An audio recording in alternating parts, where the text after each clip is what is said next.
자, 지난 시간에 이어서 기업의 전략, 경영 전략에 대한 내용을 진행을 할 텐데요. 지난 시간에 우리 마지막에 기술 수명 주기, 정확히 뭐 기술이라고도 할 수 있고 아니면 제품이라고도 할 수 있겠죠. 그래서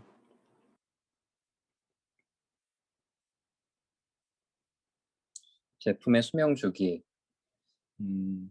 근데 지난번에 제가 하나 이제 얘기했던 것 중에 사실 최근에 이제 ICT 기술 같은 경우는 이 경향이 매우 다르다라는 얘기를 한번 했었습니다. 그래서 여러분들이 관심 있는 학생은 아마 우리 수업 시간 중에는 따로 얘기를 할 기회는 없을 것 같아서 하이프 사이클이라고 하는 거를 한번 찾아보면 좋을 것 같아요. 참고로 이제 하이프 사이클이라는 거는 이렇게 이제 완만하게 올라갔다가 쇠퇴하는 경향이 아니고 처음에 기술의 도입과 함께 급격하게 올라갔다가 다시 이제 그 속도로 떨어졌다가 나중에 서서히 성장을 하는. 그래서 이제 이걸 이렇게 네 단계로 구분을 해서 그 도입기와 그 다음에 디스일루전먼트, 다시 이제 인비저닝 해서 그 ICT 기술들은 이러한 커브를 그리고 움직이고 있습니다. 움직이고 있기 때문에 이게 이제 보통 우리가 뭐 제품, 서비스의 수명 주기를 얘기를 하면 마치 이제 이 보이는 이런 제품의 라이프 사이클이 마치 답인 것처럼 하는데 반드시 그렇지만은 않다라는 얘기를 좀 제가 해두겠습니다.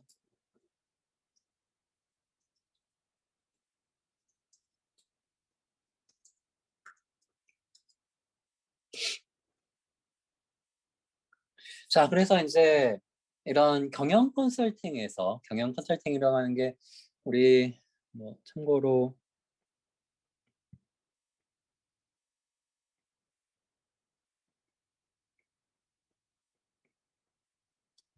여러 회사들이 있죠. 여러 회사들 뭐 여러분들이 잘 알지 모르겠지만 맥킨지라든가 그다음에 뭐 베인 앤 컴퍼니, 베인이라고 줄여서 부르고 또 우리나라에 뭐 어디가 있을까요? 최근에 뭐 AT 커니 같은 회사들도 있고요. 어쨌든 여러분들이 컨설팅이라고 하는 용어에 대해서 어떤 간접 경험 또는 어떤 이제 스키마를 가지고 있는지는 모르겠지만 나름 이제 뭐 경영학과를 나온다거나 아니면 공대에서도 많이 진출을 하는 분야입니다. 그래서 보통 이제 굉장히 높은 연봉에 그 다음에 월화수목 금금금 그러니까 거의 이제 자기 생활을 개인의 사생활은 없다라고 봐야 되고 또 그 뭐죠? 그 이직 주기라 그러나 그게 보통 이 컨설팅 업계가 평균 근속 기간이 제가 알기로 2년이 안 되는 걸로 알고 있어요. 1년 반 정도? 한 회사에 이제 이렇게 머무르는 기간이 그만큼 굉장히 이제 고수익을 보장을 해주면서 또 그만큼 이제 굉장히 그 힘든 그 사람의 정말 많은 그 개인 사생활을 개인 생활을 포기를 해야 되는 그럼에도 불구하고 이 높은 연봉, 그 다음에 뭔가 이제 이런 고급스러워 보이는 듯한 그런 이미지로 인해서 이제 많이 진출을 하죠. 많이 진출하는데 제가 만나본 이 경영 컨설팅 또는 뭐 기업 컨설팅은 주로 보면은 연세대학교나 그 다음에 성균관대학교 이런 학교들 출신들이 꽤 많았습니다. 의외로 아직 그 근데 최근에 여러분들처럼 이제 서울대학교 공대도 왜냐하면 이게 제가 말이 조금 그 다른 쪽으로 가게 되는데 이게 막상 이런 컨설팅을 해보면 물론 제가 경험을 했던 것도 이게 경영 컨설팅의 뭐 전부를 본 거는 아니기 때문에 일반화하기는 어렵지만 대개는 이 경영 컨설팅이 이런 거예요. 기본적으로 그 컨설팅 기업이 가지고 있는 툴들을 이용을 해서 사람을 갈아 넣습니다. 그래서 인터뷰하고 인터뷰 정리하고 그다음에 그 어떤 틀에 맞춰진 도구들을 이용을 해서 분석을 하고 레포트를 쓰고 또 인터뷰하고 이런 것들의 반복이에요. 반복적으로 그러니까 뭔가 이론을 베이스로 하는 도구들을 이용을 해서 분석을 하고 그 분석을 통해서 뭔가 인사이트를 도출을 해주는. 근데 이게 굉장히 단기간에 인텐시브하게 이루어지다 보니까 그러다 보니까 이제 이런 경영 컨설팅 업계에서도 과거에는 그렇지 않아요. 과거에는 이런 컨설팅 기업들은 대부분 문과 출신들이 진출을 했습니다. 근데 이게 이제 문과의 한계가 드러나는 거죠. 예를 들어서 이게 최근엔 더더욱이 이 공학이나 엔지니어링이 중요해지는 와중에 이런 문과 전공들은 공학을 모르잖아요. 공학에 대한 기본적인 이해도가 굉장히 떨어지기 때문에 최근에는 공대 출신의 그 엔지니어들이 이런 컨설팅으로 많이 진출을 합니다. 근데 실제로 진출을 해서 보면은 이런 막연하게 우리 공대생들이 막연하게 생각하는 경영에 뭔가가 있겠지. 경영 컨설팅에 뭔가 우리가 모르는 그다음에 우리 이제 공대생들이 접근하기 어려운 뭔가가 있을 거야 하는데 오프 더 레코드로 이건 유튜브에 올리면 안 되겠네. 오프 더 레코드로 정말 아무것도 없습니다. 아무것도 없다라는 게 그, 그, 이게 제가 아무것도 없다라는 말을 좀 조심스럽게 하는 이유는 이제 정말 어떤 하이 레벨의 경영 분석이라든가 또는 경영 지표를 분석을 하는 분야는 제가 경험을 안 해봤기 때문에 사실은 이렇게 장담할 수는 없지만 우리가 일반적으로 뭐 조선소를 컨설팅을 한다, 뭐 자동차 회사를 컨설팅을 한다라고 했을 때 이렇게 보면은 그러니까 공대생들이 막연하게 생각하는 경영학에 뭔가가 있겠지라고 하는 것들이 사실은 그렇게 부각되는 것들이 많지가 않아요. 오히려 공대생들의 백그라운드를 가지고 분석을 하고 그 다음에 컨트리뷰션 할 수 있는 것들이 사실 훨씬 많았습니다. 많아서 최근에 어쨌든 요즘은 공학 계열에서도 컨설팅 업계 진출을 많이 하고 있고 그 다음에 그만큼 많은 성과를 이루고 있다. 하는 얘기를 좀 조심스럽게 들어보면서 이걸 얘기를 하는 이유가 지금 이제 오늘 소개하는 이런 패스트부터 시작을 해서 이런 방법론들이 기존의 이런 유수의 회사들이 사용하던 방법론들이에요. 근데 과거에 이제 뭐 과거라고 함은 뭐 2, 30년 전에는 인터넷이 발달해 있지도 않던 시절이고 그냥 잘 모르는 거죠. 맥킨지 그럼 뭔가 있을 거야. 뭐 여기 저것도 빠졌네. BCG 그 보스턴 컨설팅 같으면 이런 뭐 어마거창한 회사들은 뭔가 있겠지라고 하는 것들이 이제 인터넷 환경이 발전이 되고 점점 이제 어떤 공유사회는 아니지. 뭔가 이런 정보들이 공유가 되면서 다 드러난 거예요. 드러나 놓고 보니까 이런 거구나. 물론 최근에도 이런 컨설팅 기업들은 계속 뭔가를 개발을 합니다. 새로운 방법론들. 근데 기본적으로 오늘 얘기 드리는 이런 기본적인 도구들에서 크게 벗어나진 않아요. 그런 관점으로 배경을 조금 얘기를 해봤고요. 자, 첫 번째 패스트라는 거는 여기도 지금 써 있는 표시가 돼 있듯이 Political, Economic, Social, Technology의 약자입니다. 무슨 얘기냐면 기업을 분석을 할 때 또는 어떤 기업의 하나의 디파트먼트를 분석을 할 때에 관점을 제공을 하는 거예요. 우리가 어떤 컨설팅의 도구, 경영 분석의 도구라고 하는 것들은 뭐 어떤 경우에는 COE가 들어가는 경우도 있지만 대부분이라기보다는 우선적으로는 관점, 퍼스펙티브를 제공을 하는 겁니다. 그래서 첫 번째 지금 패스트라는 거는 말 그대로 기업 또는 국가 또는 어떤 조직을 분석을 할 때 정치적인 관점, 그다음에 경제적인 관점, 사회적인 관점, 기술적인 관점으로 분류를 해서 보면 이제 그 체계적으로 조직과 국가와 기업과 이런 뭔가 어떤 그 오르거나이즈 단위 조직의 체계적인 분석이 가능하다라는 얘기가 되는 겁니다. 그래서 먼저 정치적인 요인, 폴러티컬 같은 경우는 주로 규제들이죠. 정부의 규제들이라든가 법적 문제들, 법적 제약들 여기 보면 정치적 이슈는 정부의 규제라든가 각종 법적 이슈들에 대한 것들. 왜냐면 이런 것들을 알아야만 우리가 경영 전략을 수립을 할 수가 있을 거 아니에요. 그래서 경영 활동을 함에 있어서 영향을 미치는 공식 또는 비공식적인 법, 제도, 정책입니다.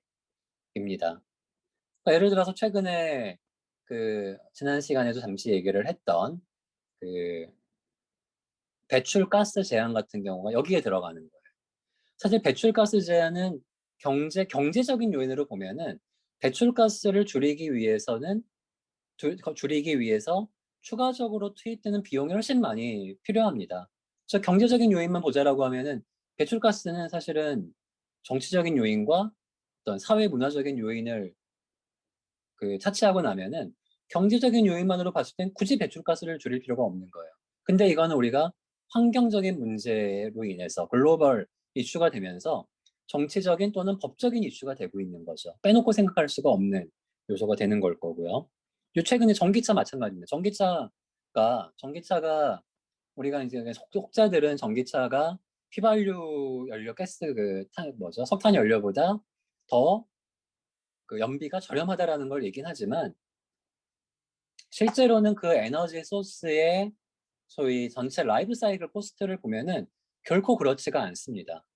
그렇지가 않다라고 하는 게 이게 전기 에너지가 우리가 예를 들어서 컨센트에 플러그를 뽑아 쓰는 전기 요금은 이 에너지 밀도로 봤을 때 휘발유보다 저렴한 건 맞지만 이 전기를 생산해내는 데 들어가는 비용을 봐야 되는 거죠.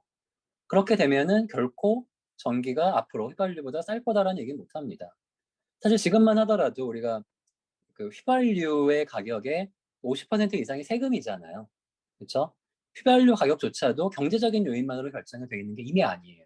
이미 50%는 정치적인 법적인 요인으로 부과가 되고 있는 겁니다. 앞으로 전기에너지 어떻게 될지 모르죠. 앞으로 휘발유 소비가 점점 줄어들고 예를 들어서 모든 자동차가 50% 이상이 전기차가 된다라고 하면 아마 그때 이제 어떤 정부의 성향이 어떻게 될지 모르지만 분명히 전기요금에 지금 휘발유에 부과되는 만큼의 세금이 붙을 거라는 예상을 할 수가 있는 거죠. 이제 그런 요인들이 있고 두 번째 이코노믹은 이제 경제적인 요인이에요. 이코노믹스. 이건 말 그대로 우리가 지난 시간에 얘기했던 손익 구조입니다. 손익 구조. 기업이 이코노믹의 관점에서 봤을 때 수익을 얻을 수 있어야 된다는 얘기예요. 그래서 고객의 어떤 잠재력의 구매력이라든가 그다음에 기업에서 투자해야 되는 자본 비용 같은 것들에 영향을 미치는 것들. 그럼 이제 여기에 영향을 미치는 게 고객의 구매력 같은 경우는 그 사이트 지역의 GDP를 알아야 되고요. GDP도 영향을 줄 거고 인플레이션도 영향을 줍니다. 그렇죠? 인플레이션. 여긴 지금 없지만 여기 있네. 환율도 특히 우리 조선 같은 경우는 환율에 굉장히 큰 영향을 받는 업종이죠. 예를 들어서 우리나라 같으면 원화 대비 달러 환율이 높아질수록 수출 기업은 좋아집니다. 더 수익이 늘어나기 때문에. 그래서 이런 요인들을 봐야 된다. 경제적인 요인도 봐야 되고, 사회문화적인 요인은 인구 통계라든가 문화적인 측면, 그 다음에 교육 수준, 관습, 종교 이런 거 다 봐야 되죠. 그래서 기업의 전략을 수립을 하기 위해서는.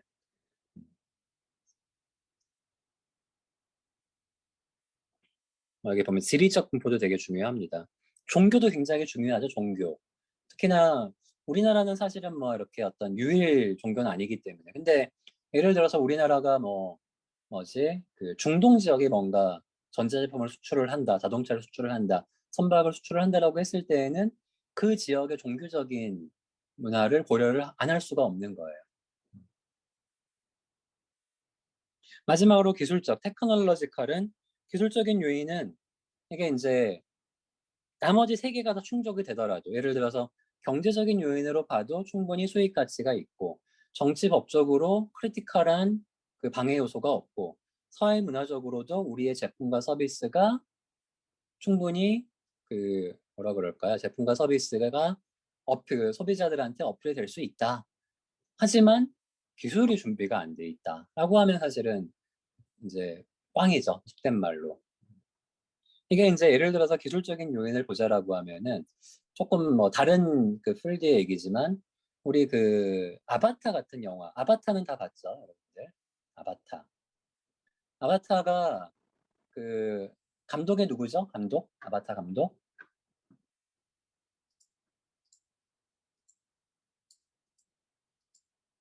이렇게 나이가 들면 자꾸 기억이 안 나요.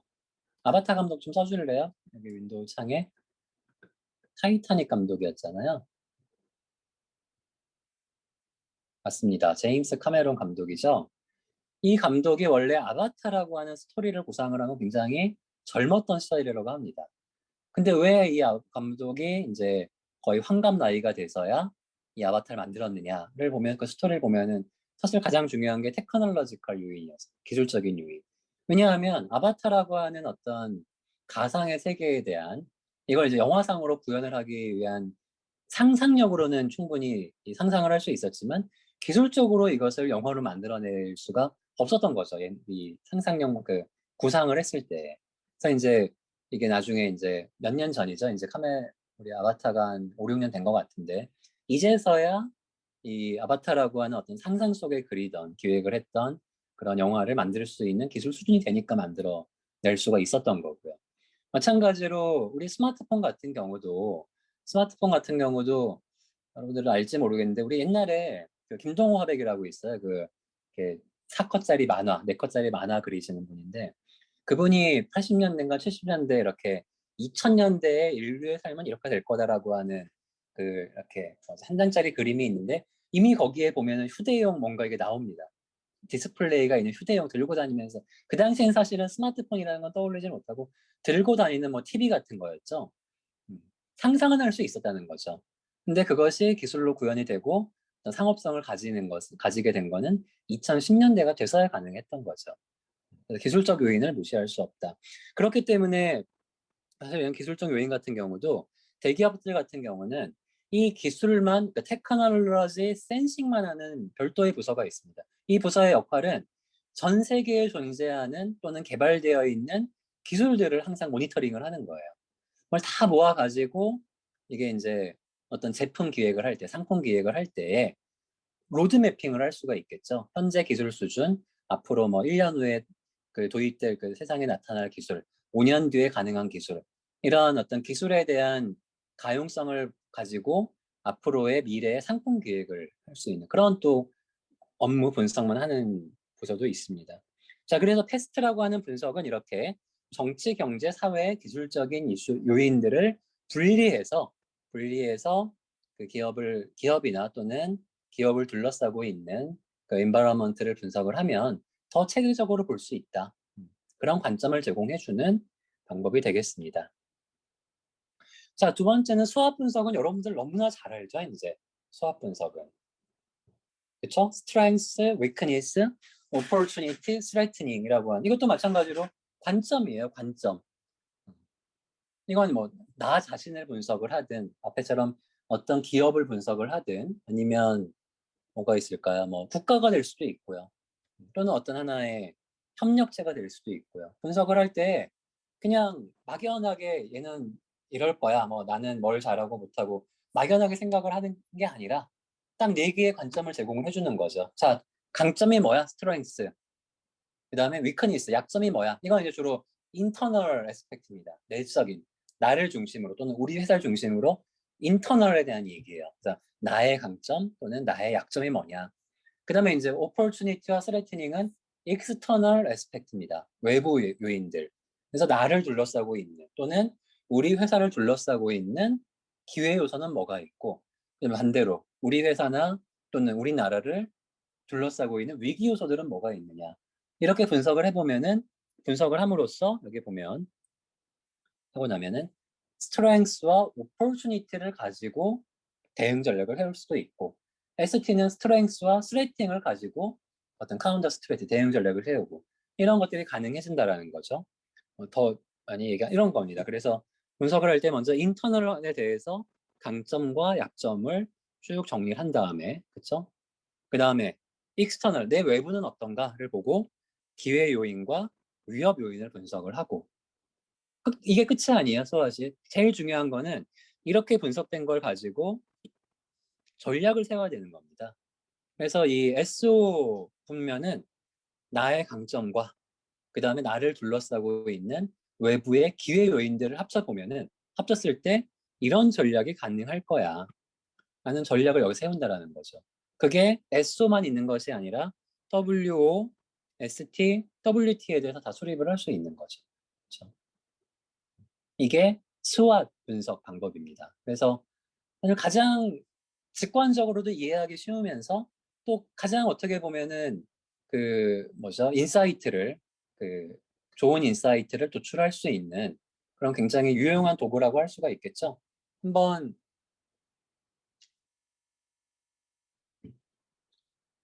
제가 이제 요거는 그 조선 분야에 대해서 과거에 수학 분석을 했던 겁니다.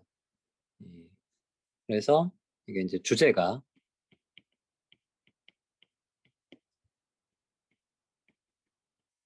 조선소입니다. 조선 우리나라 domestic 조선. 자, 강점은 글로벌 1위 생산 역량을 보유하고 있다. 그리고 오랜 기간 누적된 수주 경험으로 생산 기술 및 노하우도 보유하고 있고 또 한편으로는 세계 최고 수준의 정보, 통신, 기술도 보유를 하고 있고 그 다음에 또 정부도 이 조선업종에 대해서 조선업종을 포기하지 말아야겠다라고 하는 강력한 의지를 가지고 있죠. 자, 이게 이제 강점입니다. 강점. 근데 이거 이상한데? 이게 아닌데? 잘못 얘기했어요. 이게 바뀌었네. 이거 opportunity인데. 아니, 잠시만요. 아, 맞아요. 강점. 강점 맞습니다. 약점은 우리나라 조선업계의 약점은 대형 조선소와 중견 중소형의 갭이 좀 크다. 대형은 자생력을 가지고 있는 반면에 그 좀 이 베이스를 가질 수 있는 중견이나 중소형 조선소는 좀 경쟁력이 상대적으로 많이 미약하다. 그 다음에 생산성 향상을 위한 좀 첨단 기술에 대한 투자가 부족하다. 이건 무슨 보수적 조선업의 보수성을 얘기를 하는 거고요. 그 다음에 특성상 인력 의존적인 노하우 작업이 많아서 핵심 인력이 유출되게 되면 생산성이 많이 떨어질 수 있다. 인력 의존도가 크다. 이건 약점이 되는 겁니다. 그 다음에 이제 이게 작성했던 시점이 2016년, 17년 이때 굉장히 이제 하강 국면에 작성을 했던 내용이어서 연구 개발 포션이 많이 줄어들던 시절이었어요. 그런 것들이 약점으로 작성을 할 수가 있을 거고. 자, 이제 이건 내부 요인이에요. 내부 요인. 내부 요인을 본 거고.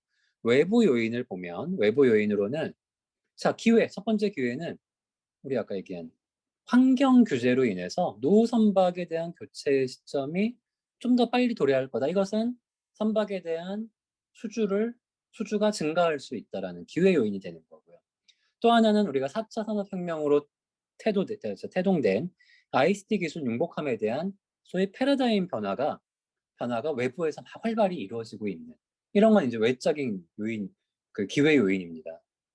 그다음에 에너지 패러다임 변화나 또는 마찬가지로 4차 산업혁명 같은 경우가 이 어떤 뭐 조선만이 아니고 이건 제조업의 좀 패러다임 변화를 야기시킬 수 있는 그런 기회 요인들이고 위협은 중국 등 경쟁국의 이제 추격이 이제 외부 요인이죠.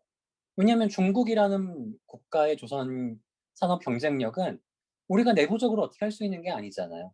우리나라 조선 업계를 딱 바운더리를 봤을 때 중국이나 뭐 베트남 이런 국가들, 뭐 최근에 일본도 있었고요. 이런 국가들이 외부적인 위협 요인이 된다라는 거죠. 위협 요인들.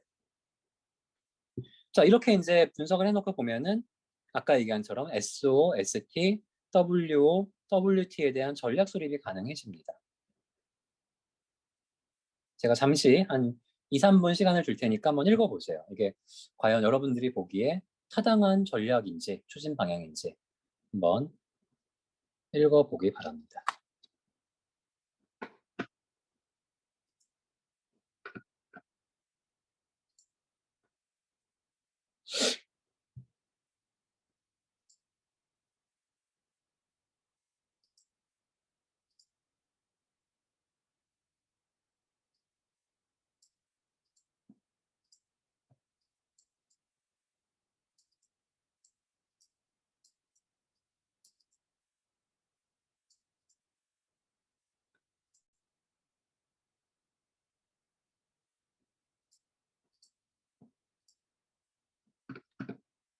자, 맞나요? 한번 볼까요? SO 전략이 말이 되나 볼까요? 글로벌 환경 변화에 대응할 수 있는 차별화된 생산 기술력을 확보를 하고 노후 선박 교체 신규 선박 발주 대비 골든타임 선점을 위해서 원가 절감을 위한 생산성 향상을 준비하자. 자, 읽어보면 SO는 뭐냐면, 자, 이런 기회들이 마련이 돼 있으니까 우리 잘하던 거 더 잘합시다. 우리가 잘하던 거를 더 초인류 또는 초격차를 계속 유지하기 위해서 잘하던 거에 더 집중하자라는 게 주로 SO 전략의 방향이 되고요. 자, 오른쪽에 있는 ST 전략 같은 경우는, 자, 이거는 강점을 가지고 스레트닝, 위협을 주는 요인들을 타개해 나갑시다라고 하는 내용들입니다. 그래서 이거는 스트렝스라고 하는 우리의 강점을 계속 유지를 하되 이 강점들을 이용을 해서 우리가 위협하고 있다라고 생각하는 스레트닝 요소들을 이제 극복을 합시다라고 하는 방향들이고요. 자, 아래로 내려와 보면 이제 나머지 두 개는 위크니스에 대한 얘기입니다. 위크니스. 자, 이 중에 가장 최악의 케이스는 WT죠. WT. 자, 우리가 약한데 이게 심지어 외부에서 이런 위협까지 있어. 그럼 뭐를 해야 돼? 라고 하면은 이제 지금 제가 작성해 본 내용 중에 가장 먼저 가져올 수 있는 게 중견 중소형 조선소의 인프라 강화입니다. 왜냐면 이게 여러분들이 조금 여담을 하자면 우리나라는 그냥 그럼 대형 조선소만 집중해서 육성하면 되지 않아라고 하지만 이게 그렇지만은 않아요. 왜냐하면 지금까지 보면은 우리나라 조선 3사를 중심으로 이런 조선 인프라가 탄탄했던 이유 중에 하나가 그 중국과의 경쟁, 대표적으로 이런 좀 우리가 쉽다라고 생각하는 뭐 벌크 캐리어라든가 컨테이너쉽, VLCC, 오일 캐리어 같은 경우는 주로 중국 조선소들에 대해서 중견 조선소들이 대항을 해왔습니다. 그 얘기는 굳이 대형 조선소들이 이 중국의 조선소들과 1대1로 경쟁을 하지 않더라도 대형 조선소들은 충분히 이제 초격차를 가지고 더 선도할 수 있는 그런 기반을 마련을 해주고 중국에서 막 이렇게 치고 올라오는 그런 조선소들에 대해서는 우리나라 중견 중소형들이 직접 다이렉트한 경쟁이 됐던 거예요. 근데 이게 만약에 조선 중견 중소형이 사라진다라고 하면은 우리나라 대형 조선소들이 중국의 그 수많은 조선소를 다 다이렉트로 경쟁을 해야 되는 굉장히 안 좋은 상황이 되는 겁니다. 그래서 이제 이런 그 중견 중소형에 대한 강화를 위한 생산 기술 지원 또는 대형 조선소들이 가지고 있는 핵심 기술들, 그다음에 자동화 기술들을 이제 중견 기술 조선소들에게 같이 쉐어링, 공유를 해주는 이런 전략들이 여기 들어갈 수 있는 거고. W 전략은 자, 위크니스 약점이긴 하지만 이런 기회들이 있으니까 한번 이 기회를 빌미로 해서 위크니스를 스트렝스가 될 수 있도록 투자를 해보자. 이런 방향이 되는 겁니다. 여러분들 나중에 이런 수학이 기업 분석이나 또는 어떤 국가 경쟁력 분석에도 좋지만 아마 여러분들 나중에 어디 뭐 지원을 하거나 자기소개서 같은 거 쓸 때 한번 스스로에 대한 분석으로도 좋은 관점을 제공을 해줍니다. 수학 분석 같은 경우는. 나의 강점, 내가 가지고 있는 약점, 그다음에 나를 둘러싼 환경의 기회들과 나를 둘러싼 환경의 위험 요소들을 정리를 해보면은 아마 여러분들이 앞으로 생각하는 진로에 대해서 조금은 더 체계적인 그 의사결정을 할 수 있는 그런 도구가 될 수 있습니다.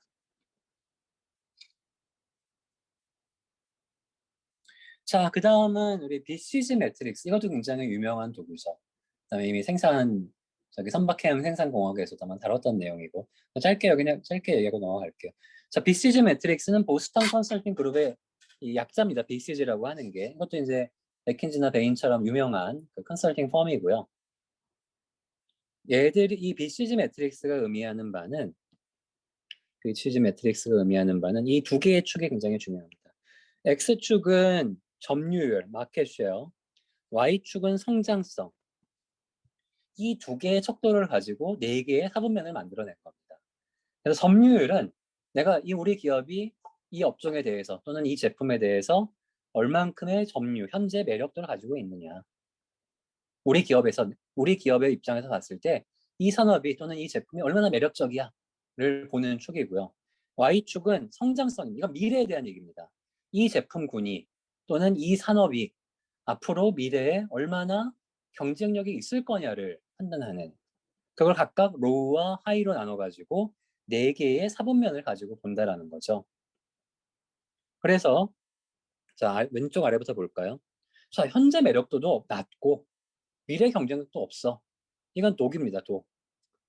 강아지란 얘기죠, 강아지.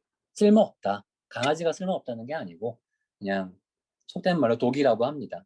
그럼 이런 사업은 어떻게 해야 돼? 이건 빨리 정리를 해야죠. 진출하면 안 됩니다. 이미 진출해 있으면은 빨리 접는 게 좋고 진출을 안 해 있으면은 이쪽은 쳐다볼 필요가 없는 영역이 되는 거겠죠.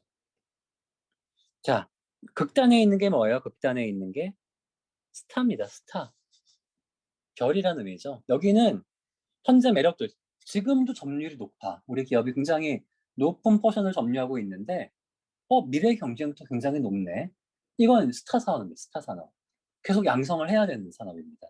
더 투자도 많이 하고 기술 개발도 더 해가지고 지금도 수익을 내고 있지만 앞으로 더 투자를 통해서 미래에도 계속 현재의 점유율을 유지를 해야 되는 그걸 우리가 스타 산업 또는 스타 제품이라고 얘기를 합니다.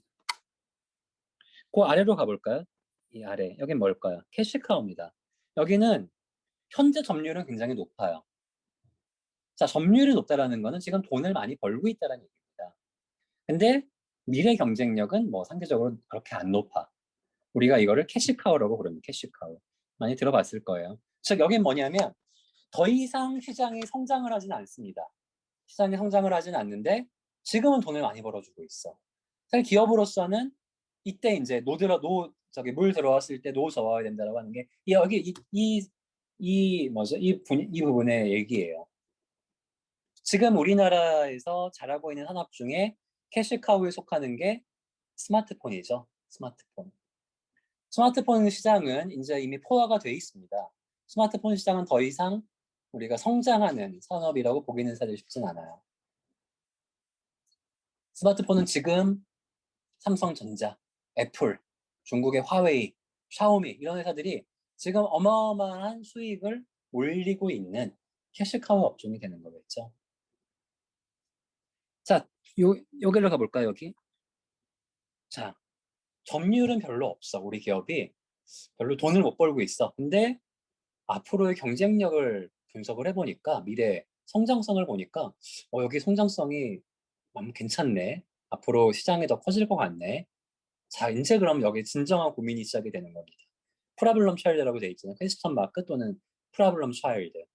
자, 이 영역에 해당하는 제품이나 산업은 정말 이제 이거는 선택을 해야 되는 거라는 거죠. 어떤 선택이냐?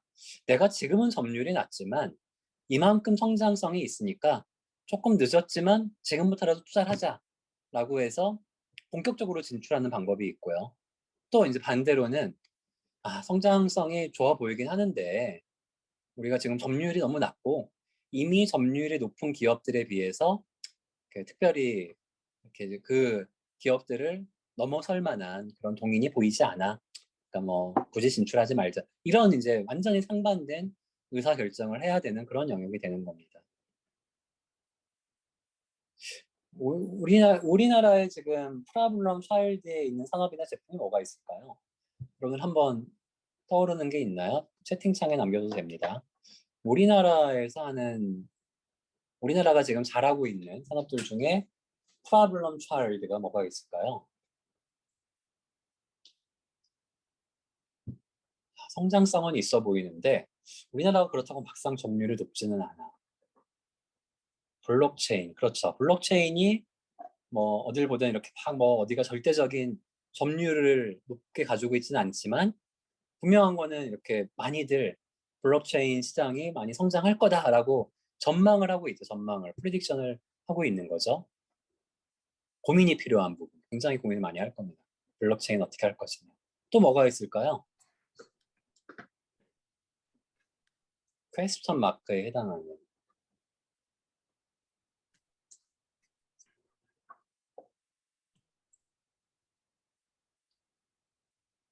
사실 수소차도 약간 여기에 들어갈 수 있겠죠. 수소를 연료로 하는 자동차. 성장성은 있어 보이는데 사실 수소차는 점유율의 얘기보다도 현재 시장 자체가 그렇게 크지 않기 때문에 시장 자체의 크기가 크지 않기 때문에 퀘스천 마크가 될 수 있고 그러면 스타는 뭐가 스타? 스타. 누가 봐도 이론의 여지가 없어. 이미 시장도 커졌고 앞으로 더 커질 것 같아. 얘는 뭐가 있을까요? 저는 이제 이게 이제 전기차가 여기에 들어갈 수 있을 거라는 생각을 합니다. 메모리 반도체. 메모리 반도체는 뭐 스타로 얘기한 거예요? 프로블럼 차일드로 얘기한 거예요? 박재용 학생?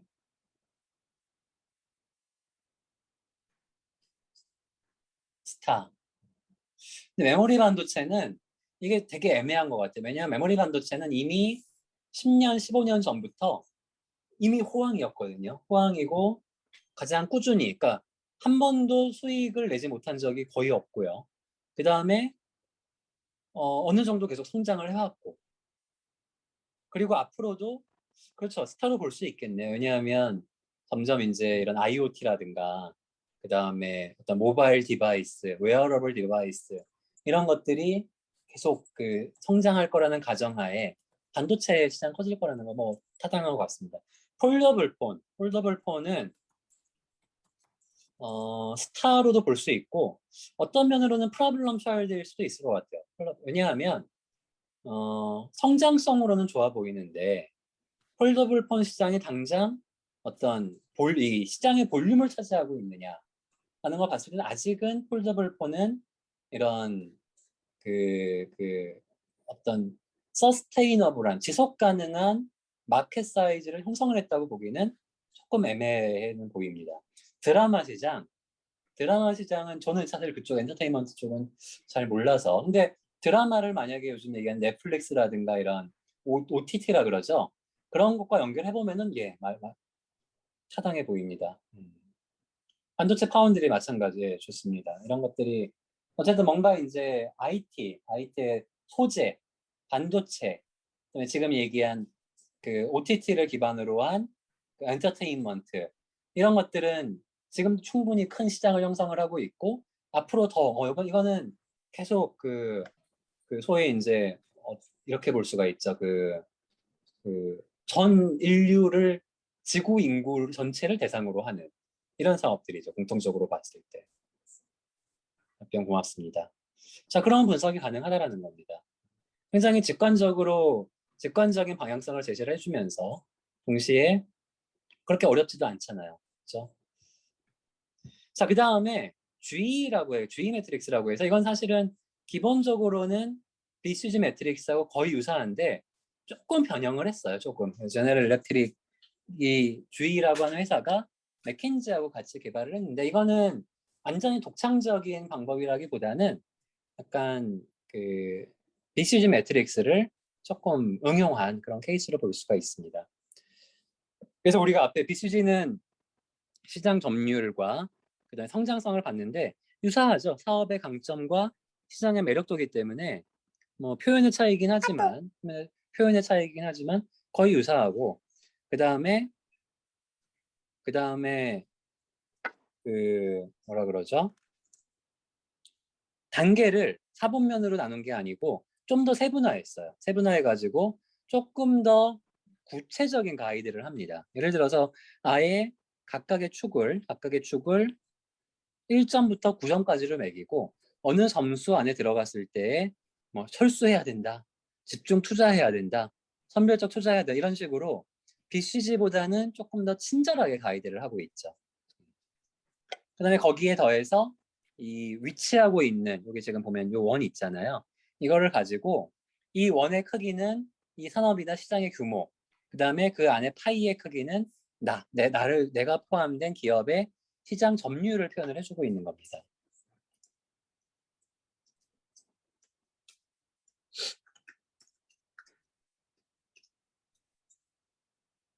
그래서 요거는 좀 넘어가 볼게요. 요거보다 이걸 가지고 한번 얘기를 해볼게요.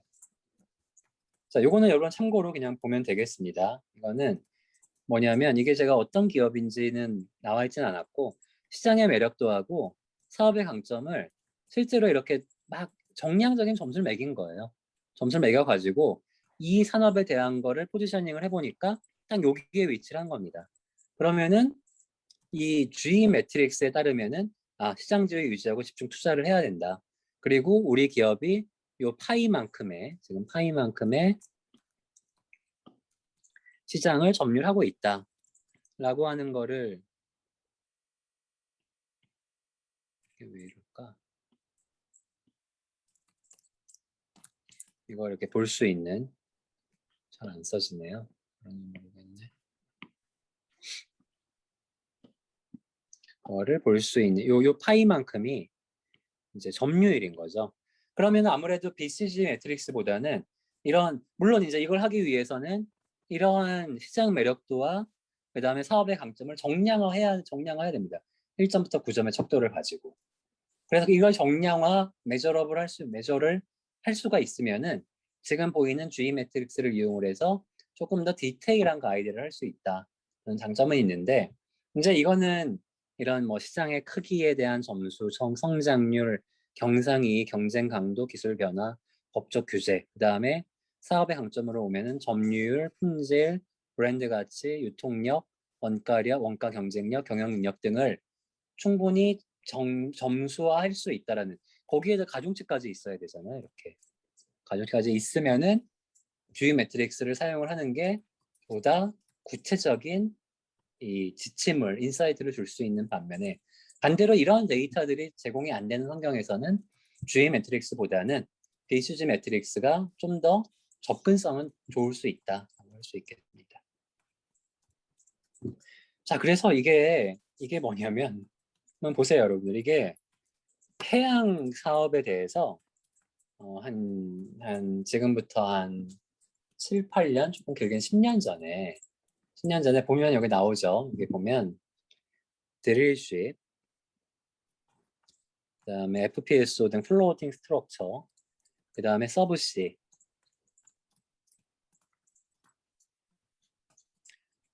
대한 시장 분석을 한 겁니다.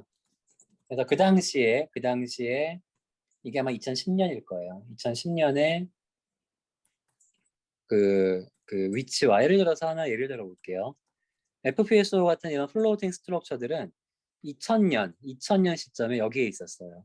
이 얘기는 시장 매력도는 중간 정도이고 아직 그 경쟁력, 뭐라 그러죠?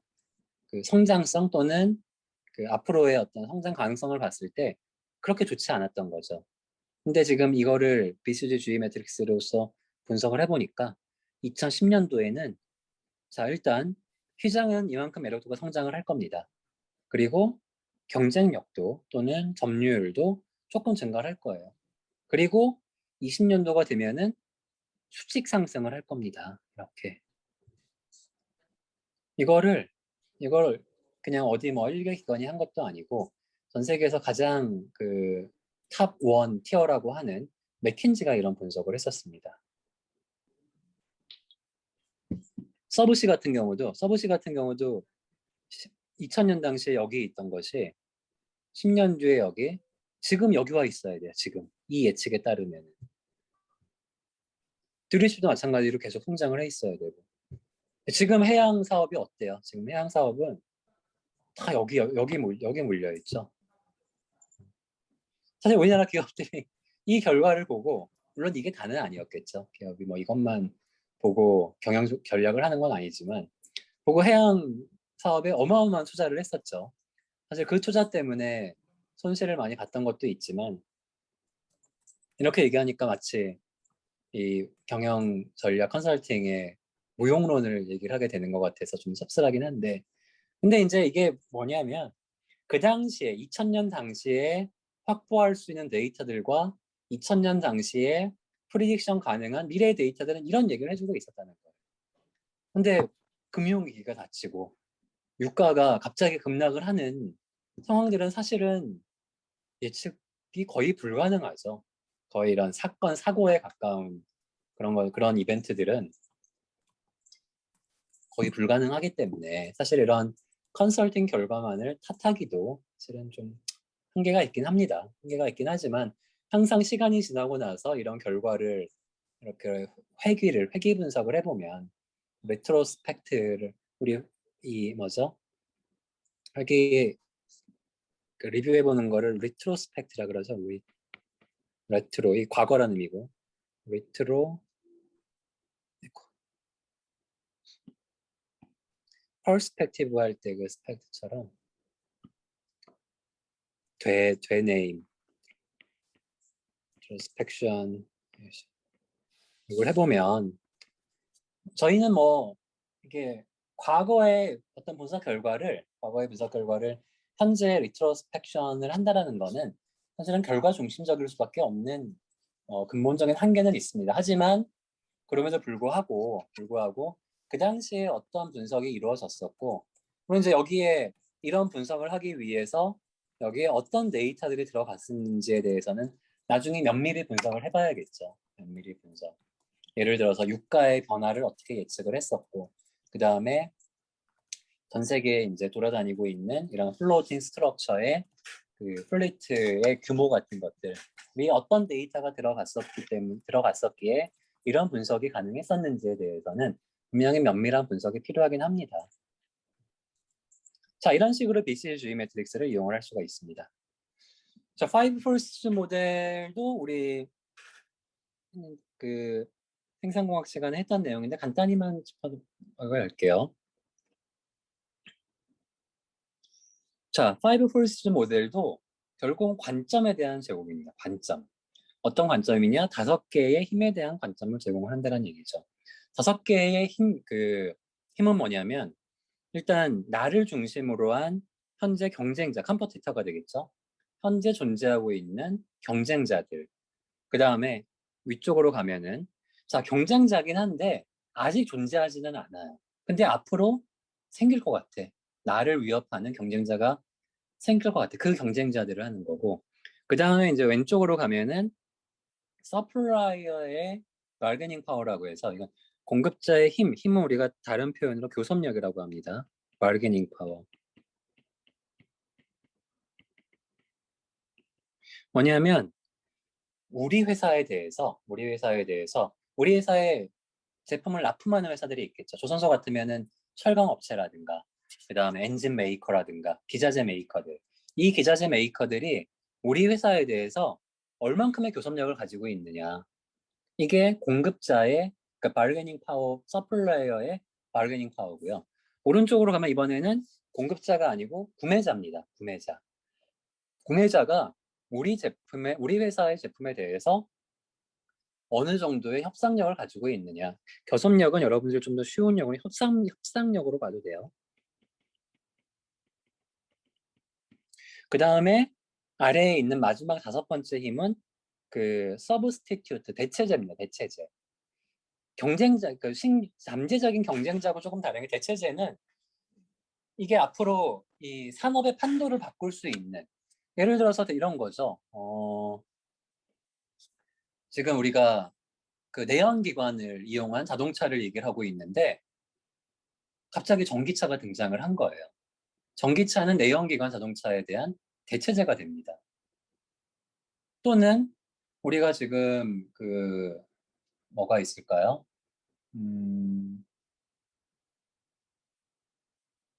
갑자기 예를 들어서 그 과거에 공중전화라든가 그 다음에 공중전화 이런 것들이 과거에는 굉장히 많았어요. 길에도 많고 어디 가든 사용할 수 있는 전화가 지금은 거의 찾아보기 힘들잖아요.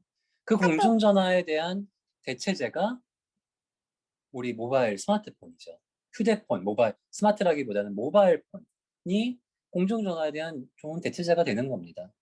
자, 이런 5개의 파워에 대한, 힘에 대한 분석을 해보면 좀 더 이 산업이나 우리 기업을 좀 더 정교하게 분석을 할 수 있겠다라는 마이클 포터의 이론입니다. 분석 이론입니다. 그래서 이거는 한번 사례를 보는 게 좋아요. 이건 이제 읽어보면 될 거고요. 실제 사례를 하나 볼게요. 자, 보고 이게 뭐에 대한 5 forces 모델일까요? 뭘까요? 이게 어떤 회사입니다. 어떤 회사의 5 forces 모델 분석일까요?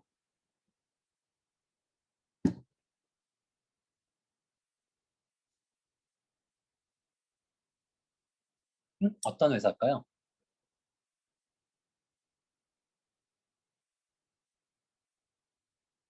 사실 이미 답이 나와 있는데.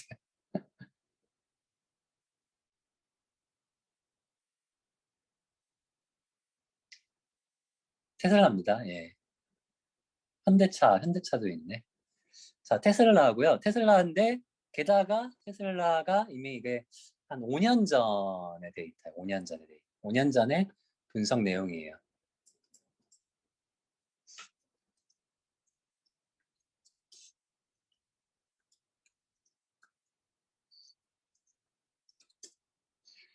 한번 볼게요. 여러분들 테슬라는 관심이 많을 테니까 어떤 내용들이 여전히 이펙트 유효하고 또 어떤 내용들은 이제 벌써 5년이 지났기 때문에 어떤 변화가 있는지 한번 보죠. 자, 첫 번째, 우리 가운데 있는 부분은 인터널 라이벌이죠. 자, 이게 다시 가볼게요. 이게 뭐냐면 현재 경쟁자들에 대한 얘기입니다. 자, 그러면 자, 산업 내 경쟁, 우리 전기차 시장에 대해서 자, 다시 쓸게요. 테슬라의 얘기예요. 테슬라.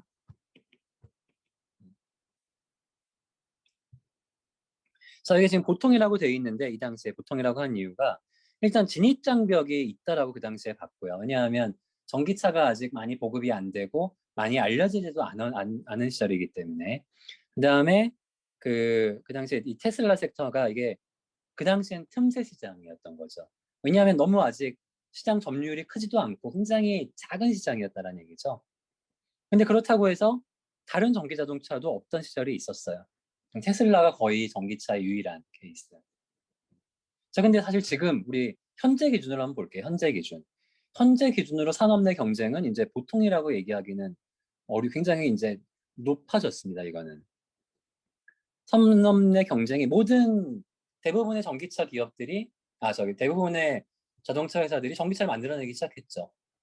점점 경쟁은 점점 이제 이렇게 높아지고 있는. 그렇게 분석을 할 수가 있어요. 즉, 산업 내 경쟁이 되게 심화되고 있다. 자, 올라가 볼게요. 잠재적 진입자가 있느냐? 잠재적 진입자.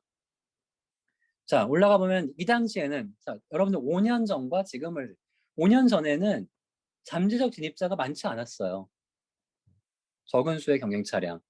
그다음에 게다가 일부는, 야, 우리 그냥 이왕 전기차 할 거면 테슬라랑 하자. 일부 유럽 기업들이나 미국 일부 기업들이 자체 기술 개발이었는데 위협적이지 않았다라는 거죠. 근데 지금은 어때요? 지금 마찬가지로 이거는 굉장히 높아졌다라고 볼 수. 이미 이제 잠재적 진입자라고 하기도 이게 그 적당하진 않은 게 이미 많은 자동차 기업들의 진입이 현실화되었고 거기에 또 앞으로 우리는 전기차로 갈 거야라고 선언하고 있는 회사들이 점점점 증가하고 있는 거죠. 마찬가지로 여기도 급속하게 잠재적인 진입자들이 늘어나고 있다라고 보는 게 타당합니다. 밑으로 먼저 가볼게요. 대체제, 우리 서브스티튜트라 그랬죠.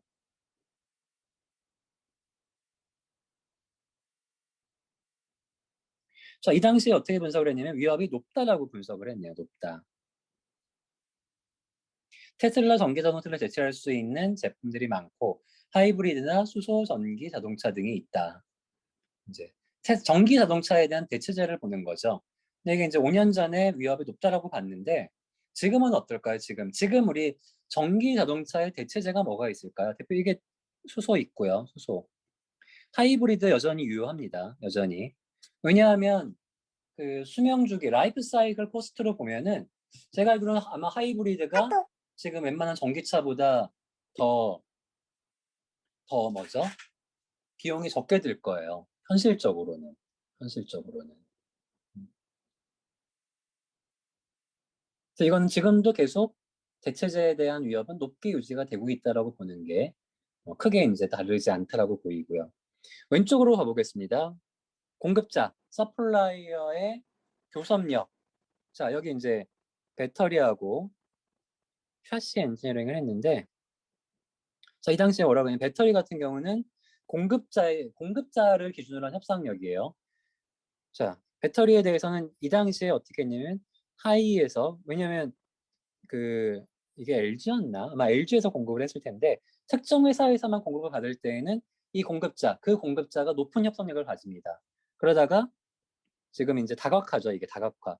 공급사를 다각화하면서 이 공급자의 교섭력, 배터리는 낮아지고요. 왜냐하면 배터리 만들겠다라고 하는 회사들이 많아지잖아요. 이게 뭐냐, 테슬라 자체적으로도 기가팩토리라는 걸 건설을 했고, 그 다음에 뭐 일본 회사들하고도 일본에서도 막 열심히 공급하고 중국에서도 열심히 공급하고 하기 때문에 기존에 점점 이제 이 배터리를 공급하는 서플라이어들의 교섭력은 점점 낮아지고 있다고 보는 게 타당할 것 같습니다.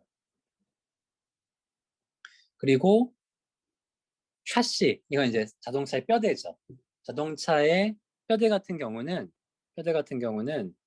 여기 보면은 아직 높다 낮다는 얘기는 안 해놨는데, 그 당시에 로드스터 차량에 대해서 로터스와 독점 제휴를 했다라는 거는, 이게 어떤 회사가 어떤 그 원청사에 대해서 독점 계약을 한다라는 거는 그 공급자의 협상력이 높게 됩니다. 근데 저는 이거는 샤시 이쪽은 여전히 지금도 높다라고 생각을 하는 게, 이미 이제 이 샤시 엔지니어링 쪽은 그 테슬라가 내재화를 했어요. 내재화. 제가 잘못 쓴 것 같은데 기가팩토리가 여기에 해당하네요. 이게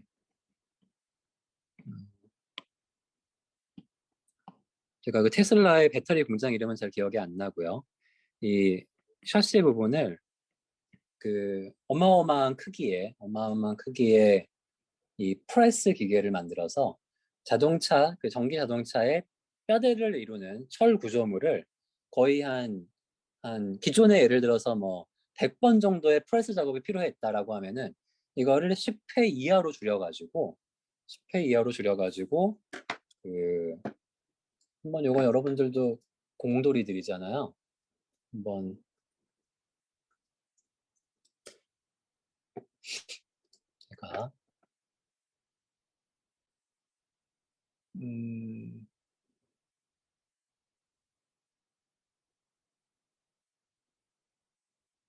보여주고 싶은 사진이, 근데 배터리도 기가 팩토리라고 하긴 하는 것 같네요. 그렇죠?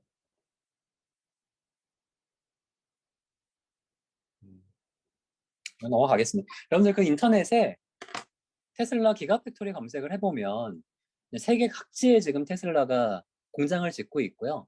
그중에 특히 샤시에 대해서는 테슬라가 아무래도 후발주자다 보니까 기존의 자동차 회사들과 같은 방식으로 제조를 해서는 경쟁력이 없다고 판단을 한 거예요. 그러니까 완전히 립 테크놀로지라 그러죠. 점핑 기술. 그러니까 패러다임을 바꾸는.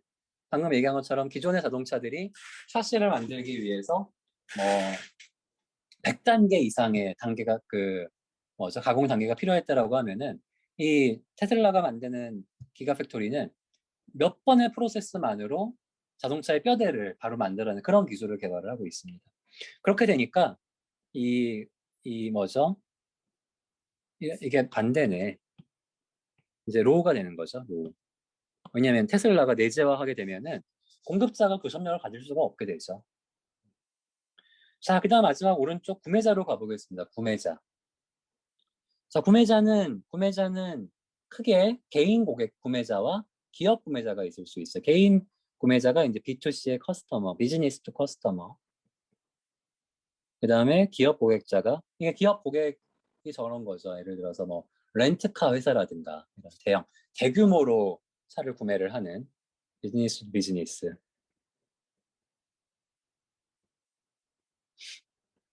자, 커스터머 같은 경우는 이 당시에는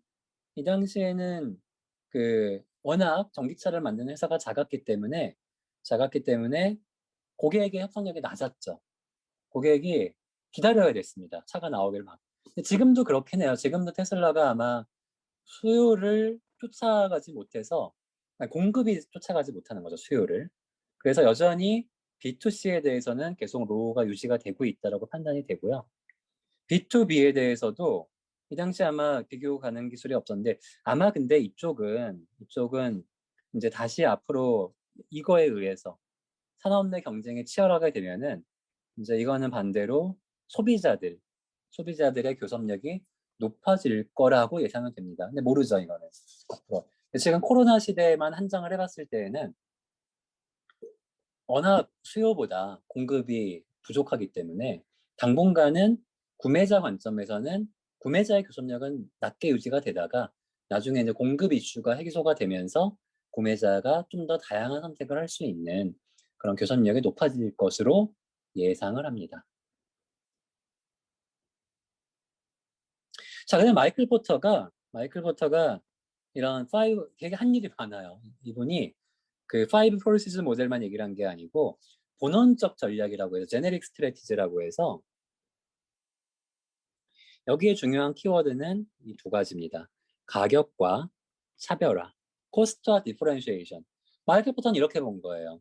모든 기업의 제조나 서비스에 대한 그 경쟁력을 분석을 할 때 다양한 요소들이 있겠지만 결국 이 다양한 요소들을 그룹핑하고 분석하고 브레이크다운해서 해쳐 모열하다 보면은 결국 남는 건 이렇게 두 개다.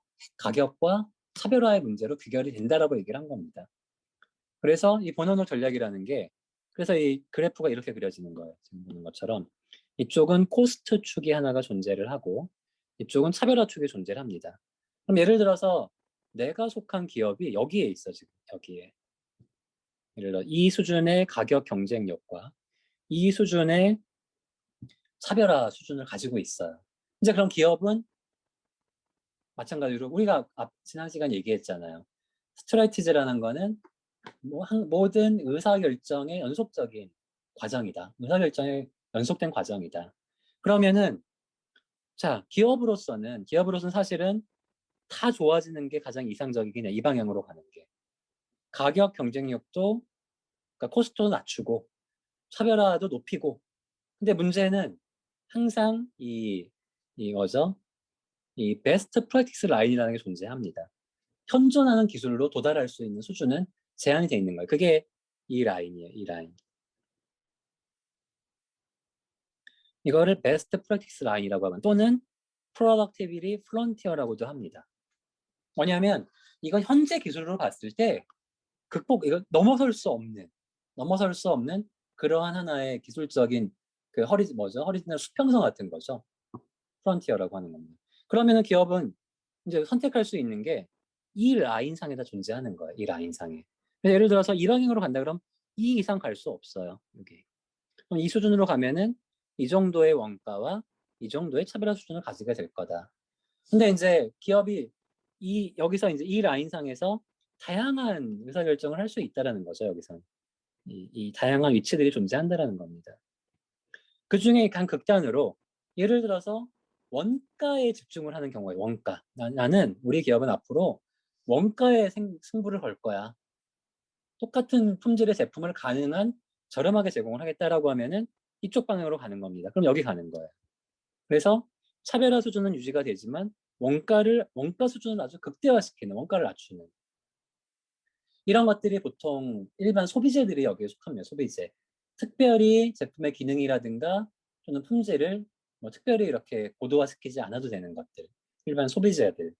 또는 대부분 대형 마트에서 파는 제품들이 여기에 속하게 되고요. 그에 반해서 우리는 여기로 갈 거야. 여기로 갈 거야. 이거는 자 원가는 됐어. 원가는 우리는 가격보다는 제품의 품질과 기능으로 승부를 할 거야. 하면 여기로 가는 겁니다. 근데 자 이런 게 뭐가 있을까요? 이것도 한번 물어볼까요? 자 이렇게 차별화의 승부를 건 회사들이 우리나라에 뭐가 있을까요? 아니, 외국 기업도 좋습니다. 우리 자동차로 얘기했으니까 자동차로 한번 답을 들어보죠. 자동차 회사 중에 나는 원가는 관심 없어. 우리 회사는 무조건 품질과 기술, 기능이야. 이런 회사들이 어디가 있을까요? 채팅창에 한번 쳐볼래요? 편하게 생각해요. 좀 이렇게 소통을 하면서 수업을 합시다. 소통하는 수업. 잘 안 떠올라요? 자동차 관심 없나요? 제네시스, 페라리, 람보르기니, 롤스타 맞습니다. 타당한 얘기예요. 맞습니다. 초고가의 슈퍼카 브랜드. 제네시스도 나름 현대 자동차의 입장에서는 차별화 전략이 맞아요. 차별화 전략. 현대차의 자동차의 포트폴리오를 봤을 때에는 제네시스도 원가보다는 외국차만큼의 가격을 받더라도 우리는 차별화로 가겠다는 게 맞고요. 그 밖에 지금 이제 선언 페라리부터 람보르기니, 롤스로이스, 초고가의 슈퍼카 브랜드들이 전부 다 디퍼런시에이션을 전략으로 하는 회사들이죠. 사실은 그러다 보니까 이게 참 기업으로서의 이제 아이러니한 부분이 지금 써놓은 회사들이 사실은 페라리를 제외하면 다 팔렸던 회사들이에요. 람보르기니, 롤스로이스. 왜냐하면 이게 디퍼런시에이션만 가지고는 사실은 돈을 벌기가 만만치는 않다는 거죠. 롤스로이스도 아마 BM인가 어디 인수가 됐었을 거고, 람보르기니도 여러 번 팔려 다녔죠, 회사들이. 페라리만 아마 제가 알기로는 유일하게 뭐죠? 주인이 유지가 되고 있는, 경영권을 방어하고 있는 회사로 알고 있고요. 그러니까 이게 굉장히 이제, 그래서 전략적인 판단이 중요하다라고 하는 게, 이게 물론 차별화해가지고 수익성 높이고 하는 것들이 굉장히 좋긴 하지만 그 시장에서 경쟁을 하는 게 또 한계가 있다라는 거죠. 그러다 보니까 하나, 제가 여러분들 자동차 좋아하면 우리 재미있는 이 비즈니스 사례 중에 하나가, 여러분들 포르쉐 좋아하죠? 포르쉐. 남자라면 이런 또 성차별, 남자 취소. 그냥 여러분들이 좋아하는 포르쉐라는 차가 있습니다. 포르쉐도 한때 2000년 초중반에 너무 이제 고가의 이런 스포츠카다 보니까, 왜냐면 얘도 아무나 살 수 있는 차는 아니잖아요, 가격대가. 그러다 보니까 기업이 위기를 맞은 적이 있어요. 그 당시에 포르쉐는 그 911이라고 하는 911이라고 하는 거의 유일한 차종이었습니다. 근데 이것만 만들다 보니까 회사가 부도가 난 거예요. 그래서 이제 어디에 인수를 하지 하다가, 이때 포르쉐를 살린 이 차종이 있는데, 그게 뭘까요? 퀴즈. 포르쉐가 부활을 해서 지금도 여전히 포르쉐에서 가장 많이 팔리고 있는 차가 뭘까요? 맞습니다. 잘하네. 카이엔이라고, 이렇게 쓰나? 카이엔이라고, 우리로 치면 SUV예요. 그 당시엔 되게 말이 많았어요. 포르쉐의 정체성을 해치는 거다, 이거는. 포르쉐는 못 죽어도 고지. 무조건 우린 스포츠카야. 하는 했는데, 이 카이엔이라고 하는 소위 포르쉐 매니아들이, 포르쉐 고객층에 왔을 때에는 말도 안 되는 차를 만든 거예요. 카이엔이라고 하는. 근데 중요한 거는, 포르쉐가 카이엔을 만들어서 기업에 부활을 합니다. 부활을 하고 여전히 포르쉐에서 가장 많이 팔리고, 뭐 수익성이 가장 좋다라고는 못하겠어요. 그렇지만 포르쉐를 기업으로서 어떤 매출이 유지가 되고 하는 거는 카이엔이라는 차종입니다. 현대차도 마찬가지예요. 현대차도 지금 끊임없이 기존에 우리가 보면, 예를 들어서 일반 현대차 라인, 예를 들어 뭐 소나타라든가 그랜저라든가 이런 차종들이 있었고, 아까 누가 제네시스가 이제 여기에 등장을 한 거죠. 등장을 한 거예요. 현대의 지금 목표는, 현대는 뭘 하고 싶냐? 이리로 가고 싶어요. 현대의 목표는 제네시스 브랜드를 가고 싶어요. 근데 중요한 거는, 아직은 현대가 제네시스만 팔아가지고는 기업이 유지가 안 돼요. 여전히 현대라는 그룹의 가장 매출이 많은 부분은 이쪽에서 돈을 벌어들이고 있습니다. 그러니까 이게 아까 돌아가면, 예를 들어 BCG 매트릭스로 다시 얘기가 갈 수 있는 거예요. 지금의 캐시카우가 뭐냐?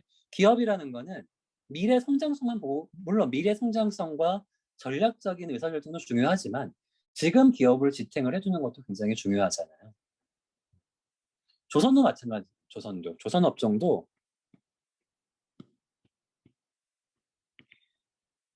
보면은 한때 우리나라 조선업종이 이 오프쇼어로 가고 싶어 했어요.